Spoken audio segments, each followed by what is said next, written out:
আজ আমি প্রথমবার আমার প্রিয় মানুষের সঙ্গে ওরই বাড়ির পাশে নাগ মন্দিরে অঞ্জলি দিতে যাব।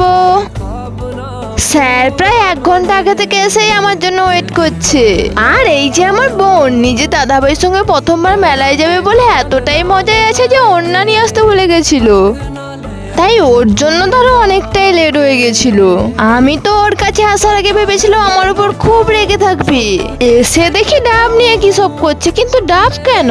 কাছে যাওয়াতে ডাবটা আমার হাতে ধরিয়ে দিয়ে বললো, সকাল থেকে কিছু খাওনি, এই ডাবের জলটা খেয়ে নাও। কথাটা শুনে আমি তো অবাক হয়ে গেছি। বাড়ি থেকে এত ভারী ডাব ব্যাগে ভরে কাঁধে ঝুলিয়ে আমার জন্য নিয়ে এসছে, আবার একটা নয় দুটো।